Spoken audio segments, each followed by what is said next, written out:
Hello दोस्तों, आज हम बात करेंगे एक छोटे से देश की, लेकिन जिसका दिल बहुत बड़ा है, भूटान। हिमालय की ऊंची चोटियों में बसा ये देश अपनी खूबसूरत वादियों और कल्चर के लिए फेमस है। लेकिन भूटान एक और चीज के लिए जाना जाता है, ग्रॉस नेशनल हैप्पीनेस। जी हाँ, जहां बाकी दुनिया जीडीपी के पीछे भागती है, भूटान अपने लोगों की खुशी को सबसे ज्यादा इंपॉर्टेंस देता है। उनका मानना है कि असली तरक्की सिर्फ पैसों से नहीं नापी जा सकती। उनके लिए खुशी का मतलब है लोगों का स्पिरिचुअल, इमोशनल और सोशल वेलबीइंग। इस सोच ने पूरी दुनिया का ध्यान भूटान की तरफ खींचा है। आज जब दुनिया पोल्यूशन, इनइक्वालिटी और सैडनेस से जूझ रही है, भूटान हमें एक नया रास्ता दिखाता है, खुशियों वाला रास्ता।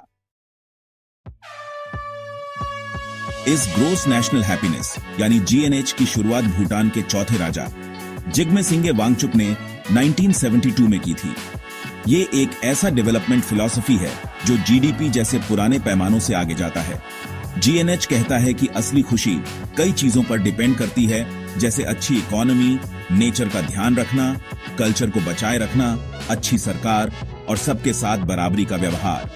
भूटान में जीएनएच सिर्फ बातों तक सीमित नहीं है, ये उनके कॉन्स्टिट्यूशन का हिस्सा है और गवर्नमेंट पॉलिसीज इसी पर बेस्ड होती हैं।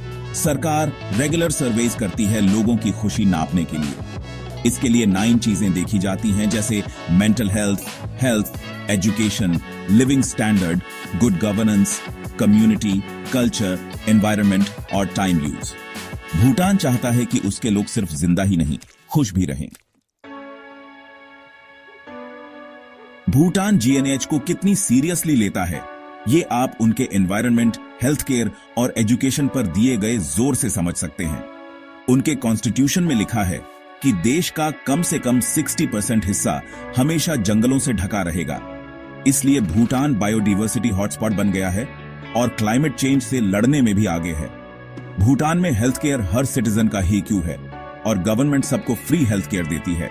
इसमें मॉडर्न हॉस्पिटल्स और ट्रेडिशनल भूटानीज मेडिसिन दोनों शामिल हैं। एजुकेशन भी भूटान के लिए बहुत इंपॉर्टेंट है। प्राइमरी और सेकेंडरी एजुकेशन फ्री और कंपलसरी है। हायर एजुकेशन के लिए गवर्नमेंट स्कॉलरशिप्स भी देती है।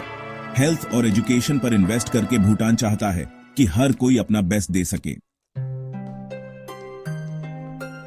भूटान अपनी रिच कल्चर के लिए भी जाना जाता है, जो बुद्धिस्ट ट्रेडिशंस में रूटेड है। ग्लोबलाइजेशन के जमाने में भी भूटान अपनी कल्चर को बचाए रखने के लिए पॉलिसीज बनाता है। इसमें जोंगखा लैंग्वेज को प्रमोट करना और ट्रेडिशनल आर्ट्स, क्राफ्ट्स और आर्किटेक्चर को बचाना शामिल है। भूटान में टूरिज्म भी यूनिक है। यहाँ टूरिस्ट्स को मिनिमम डेली टैरिफ पे करना पड़ता है, जिससे इंफ्रास्ट्रक्चर, एनवायरनमेंट और कल्चर को फायदा होता है। इससे लोकल कम्युनिटीज को भी फायदा होता है और एनवायरनमेंट और कल्चर पर बुरा असर भी कम पड़ता है। इकोनॉमिक डेवलपमेंट और कल्चरल प्रिजर्वेशन को बैलेंस करके भूटान सस्टेनेबल टूरिज्म का एक अच्छा एग्जाम्पल पेश करता है।